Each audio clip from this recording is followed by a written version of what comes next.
So we figured since we talk about money, we talk about business, there's a hidden business that a lot of people don't like to talk about. The Grim Reaper. The funeral industry in the United States.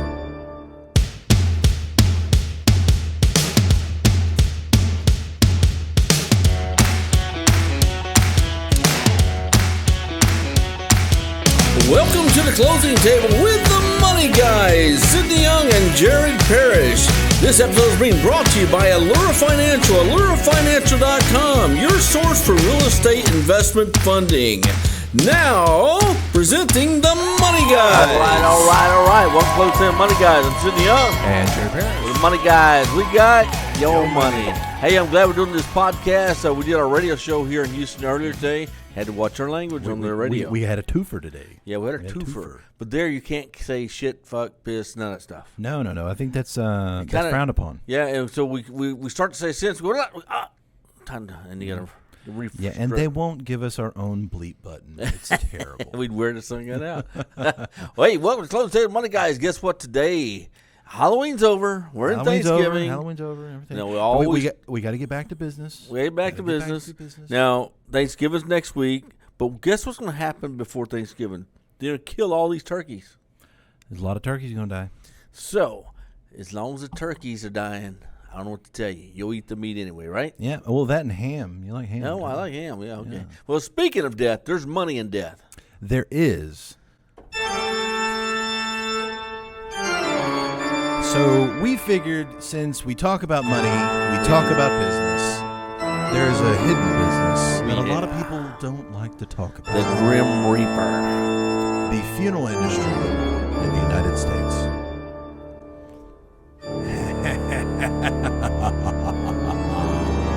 So, a lot of people have talked about the funeral industry and COVID-19. Yes. So, when COVID hit, everyone kept saying, "Oh, with all the huge spike in deaths and everything, the funeral homes must be doing fantastic, right, Sidney? You know, you've heard that mentioned before.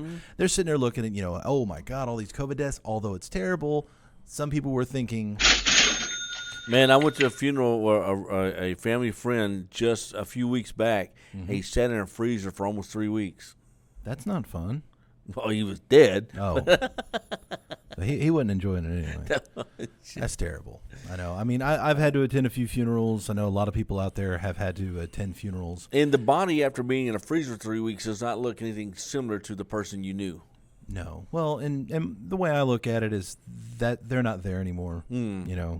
They've gone to the afterlife. Yeah, there you go. They're doing better. But the funeral home made some money on that deal. Funeral homes tend to do that. They are a for-profit business. Some of them not that much profit. Some of them more profit than they should. But we're not here to judge. Okay? No, Judge Judy would, but Judge not Judy, us. Yes. She would keep going, sir. I know you're lying there, but I see you. Yeah, leave it to us to put the fun in funeral. Okay, so discussing the funeral industry, and I can really speak more to Texas than I can in other states. He used to work in the funeral industry. I did have my tenure there in the funeral industry. It wasn't my favorite, I but couldn't hey, do got it, me man. started. I'd go in these funeral homes, all those dead bodies in the morgue, and it brought back my other life as a policeman. I couldn't do it because I've been around too many homicide scenes. Yeah. Got your little PTSD going? Dude, it bothered me. Did you get your little teddy bear and everything's okay? I crawl in the shower. Everything's okay. They're not going to get me anymore. Leave my teddy bear out of it. It's good. Yeah. You just need to wash them every now and then. Every now and then. So with the funeral industry in Texas, like I said, everyone was thinking that, the numbers were going up, so the funeral industry was actually profiting from this. Could not be any further from the truth. Oh, wrong button. Sorry. You mean what in the wide world of sports is going on here? So in the funeral industry, one of the things that's happened during COVID is traditional funerals are kind of going by the wayside. Yeah. Okay. Traditional ground burial has been a losing trend for a while. Mm-hmm. Cremation has been on the rise. Yeah. So your average traditional funeral, now we're not talking about the cemetery cost. Mm-hmm. Just the funeral home cost, because a lot of people don't understand that there are two separate businesses there. You've got the cemetery; they've got their charges. They charge for their spaces, and then you've got the funeral home, and they charge for their services and products and everything else.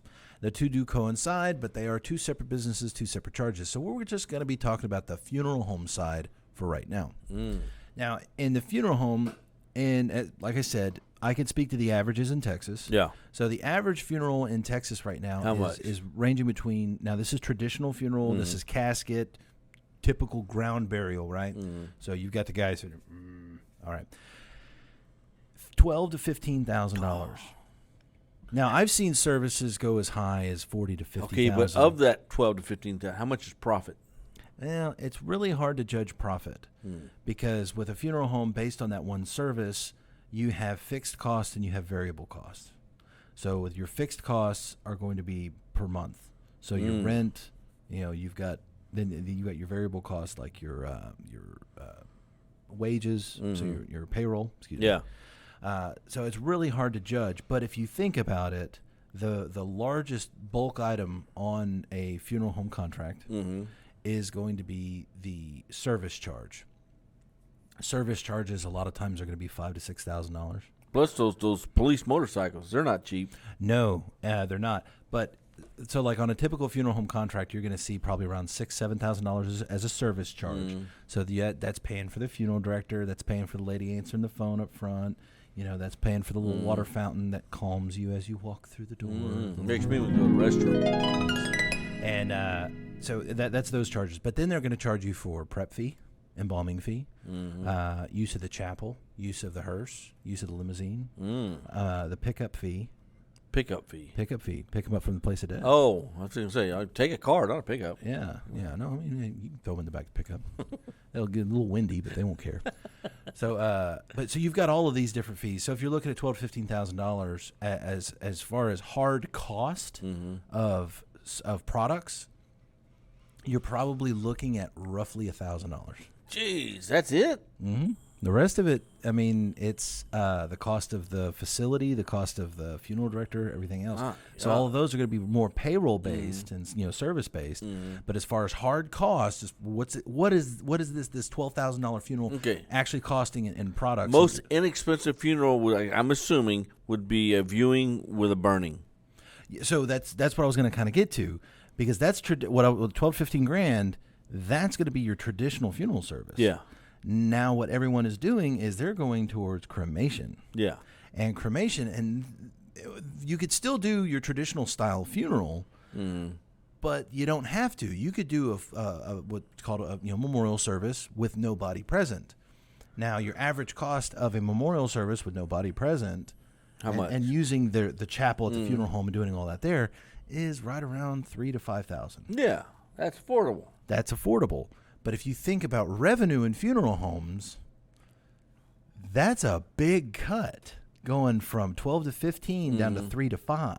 Yeah, but volume. Well, okay, but the volume has not increased all that much. Oh, with COVID it has? Okay. I'm loving that you're bringing this up, because this is it's bringing up a different perspective for everyone.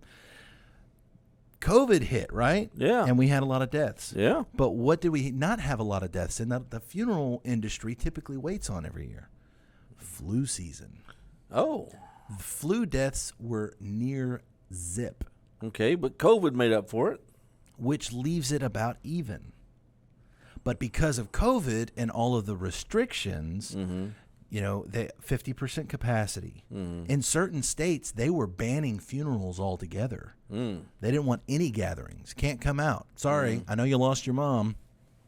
Tough shit. And they weren't doing any. So they had to do like a direct cremation or what's called a direct burial. Direct burial still only it's an embalming fee. They casket the body, boom. And people were just doing memorial services at their house because you can't ban a gathering at my house, although Bernie Sanders tried to. But anyway, so even though there was a spike in death rate, over a period of time, because they weren't able to do services, the funeral homes were losing money. Yeah.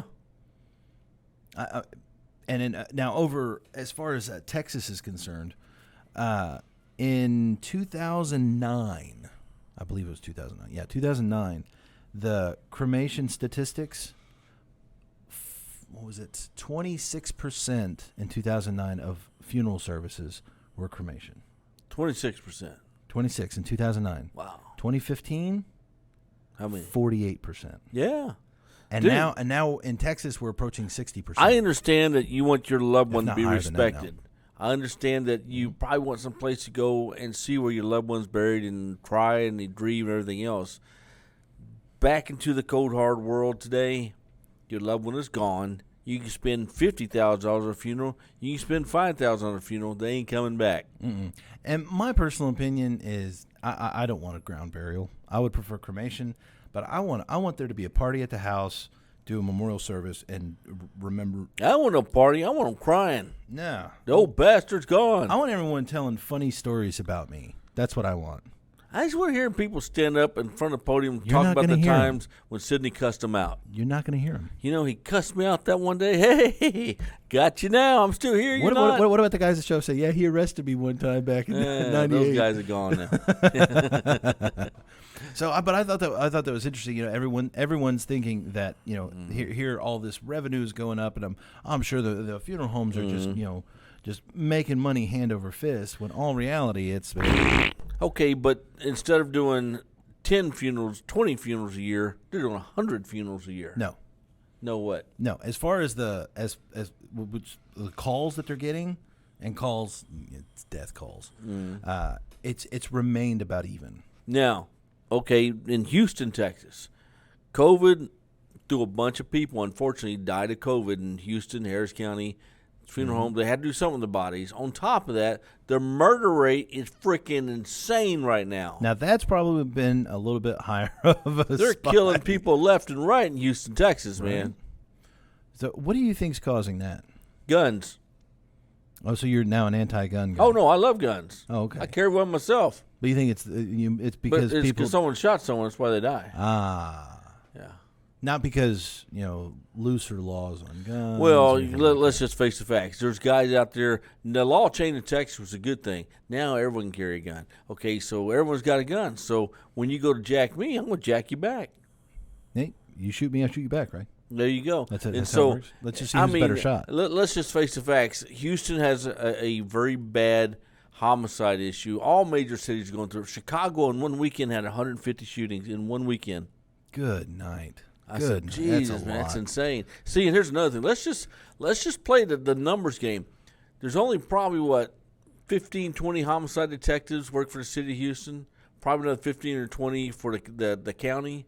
Do you think they can solve 100+ murders a month? Are you trying to tell people how they can get away with Well, this? I'm just telling you, it's physically impossible. These guys have to eventually sleep and everything else, But they get them all on CSI.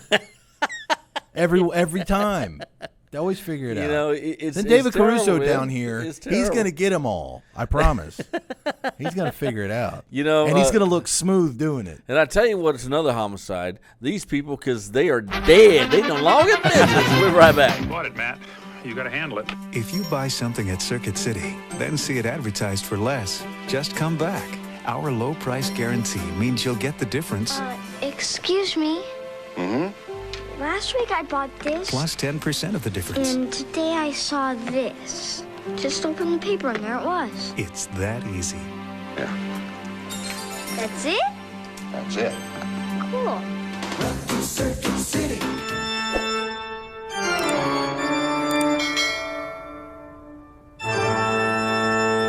And we are back. So, not that funeral services are all that scary, and granted, Halloween has already passed. But this was an interesting subject to bring up in my It opinion. is. I want to. Like I said, I attended a funeral just over the past month, and people act different at funerals. They do. There's a different. I mean, you walk in. I mean, Ed, I think it's funny that people act different at the funeral versus the reception afterwards. oh, that's a. Yeah. I don't attend the reception. They're afterwards. crying at the funeral and The reception, wailing. they're and doing drinking. everything. Yeah, oh yeah, and they're having a good time. You know, it's but- like, but- what are you doing the chicken dance for? But Dun-dun-dun-dun-dun-dun. Because Johnny liked the chicken dance. Right. But you're there, you're sitting down, you're staring forward, and there's a body laying there, someone that you know. It's either someone you were intensely in love with and you're really grieving and hurting, and those people feel sorry for. Mm-hmm. That's the immediate family. And then some are acquaintances, some are friends. It's the acquaintances, I can't speak, and friends that you're sitting forward, you're staring at a body, and what are you thinking about? Man, I wonder if those Astros going to pull it off today. That's like when you go to the funeral service for the guy that you used to work with 10 years ago. Yeah. You get a call from a friend that you haven't heard from in 2 years. They're like, "Hey, do you know that Bob died?" No, not And you're Bob. like, "Bob who?" Bob. Bob McGillen. Oh, Bobby McGillen. Oh, Uncle really? B. Man, I thought he died a long time ago. Did he leave me anything? Right? Oh man, but that happens. Now, I'll tell you my phobia. I've been to hundreds, not 10 or 20, hundreds of homicide scenes in our previous profession. The only thing... Good eating over there.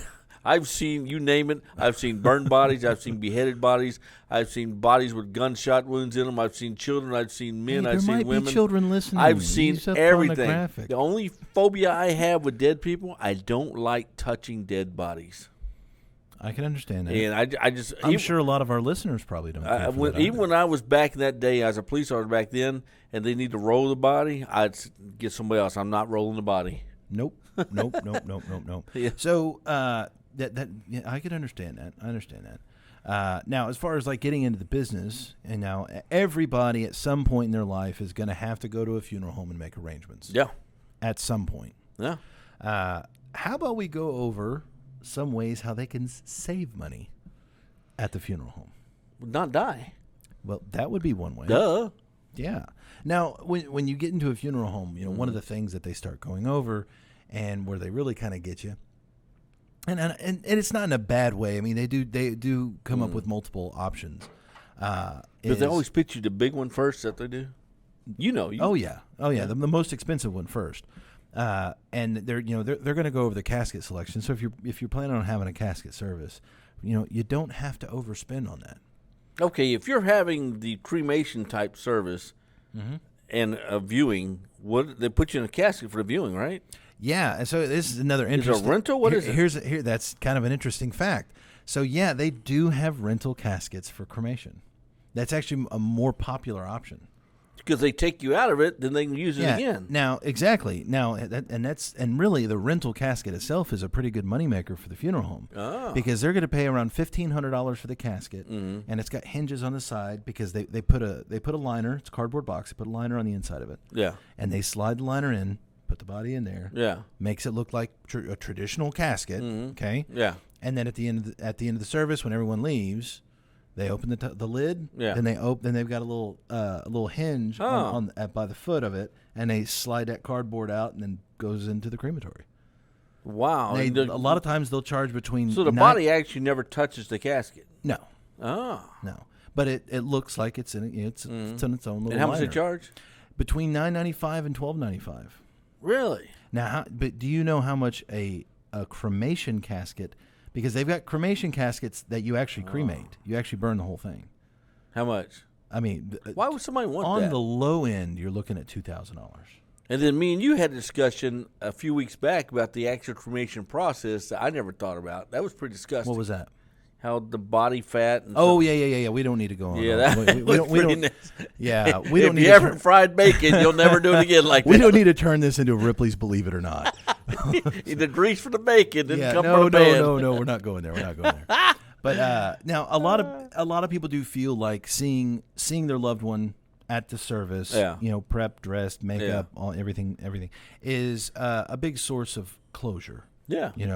It's that last farewell, And the makeup is definitely worth paying for. I've been to funerals where someone, a friend of mine got shot in the head, and they put clay over the entry and exit wounds. And during the funeral, one side started leaking. They had to close the casket. Leaking. Mm-hmm. We are just turning this into one hell of a disgusting show today. Okay, we're talking about the money. Tell us how you save money on a funeral. How you save money on a funeral? For one, I mean, one easy option is to go from traditional burial to cremation. Okay. Traditional burial, if you do a traditional funeral, so you're going to, like I said, on average between $12,000 to $15,000 for the funeral itself. Yeah. But then when it comes to the cemetery charges, now not all cemeteries are the same, But average price for cemetery space is $4,000 to $5,000, plus another $2,000 for the physical burial. It's called the opening and closing of the grave. And then if you want to put an upright headstone, right, you're going to be looking at $5,000 to $12,000 For a headstone? Yeah, depending on how extravagant you want that to be. Can't you put your own out there? No. They won't let you? Now, you can go to an outside dealer and have them make one. Oh. But then you got to pay the cemetery to actually set it there. Okay, reverse the schedule. 1850s. How did they get away with a free funeral back then? You know what? Well, okay, so let's go back to 1850s. So let's talk about early settlers, right? Yeah, there wasn't none of that embalming. They were burying them on the property. Yeah. Now, let's talk about some interesting facts, okay? Yeah. We use a lot of terms today that we got from the funeral industry from back then. Such as? Okay, a funeral today, you know, when you go the night before, you know, a lot of people call it the visitation. Yeah. But it used to, when we were younger, we used to hear it referred to as the wake. Yeah, the I'm gonna wake. go to the wake. Yeah. All right, going back to the 1850s, you know, they had different diseases that made it look like someone was dead, but Yep. they weren't actually dead. What you talking about, Willis? Okay, their heart rate was slowed down, their blood pressure was really low, but they were still breathing and they were still alive, but it didn't look like it because their breath was real shallow. And they come alive during the wake? So what they would do is at the wake, they would wait for them to awake. What if they didn't? If they didn't, they'd give them a couple of days, and then they would go ahead and do the burial. But yeah, they would lay them out in front of the family, and everyone's basically sitting around, and they bring food, and that's what kind of turned into a tradition. Wake, I get it. And they would wait for them to wake. All right. Okay, so. Another one. Yeah. You ever heard of the term dead ringer? Oh, yeah. You know, when someone looks like someone else? Yeah. Okay. Long time ago, in cemeteries, Yeah. it was not entirely uncommon for them to find out that they had buried someone alive. So one of the things that they started to do is when they would bury the casket, okay, they would tie a string around their arm. It would run up a tube to the top of the ground, and they would attach that string to a little bell. So someone woke up in their casket buried, and they started moving around, it would ring that bell. Oh, And dude. now you would have a guy that would sit in the cemetery all night. It was called the graveyard shift, now which we use today. And he would listen for those bells. So, like, if you see someone that looks just like someone else, and you say, "Oh, that's a dead ringer," that's where it came from. That's spooky, man. That's a hell of a job. Yeah, I wouldn't want to sit in a cemetery all I night. wouldn't either, man. Shoot. Especially if I heard the bell. That freaked me out. Yeah, I've been on these ghostly things where things happen in cemeteries. That spooked me out, man. Yeah, I ain't gonna talk about that. Yeah, I could understand. Okay, so funerals cost money, a lot of money, and a little money. You cannot die, and your loved ones will not spend money burying you. What happens to the poor people of the world that die and say, "I don't have $5,000 for a funeral"? What happens? Well, you do have charitable services that can handle it. You've got services from your local government, so your city or your county.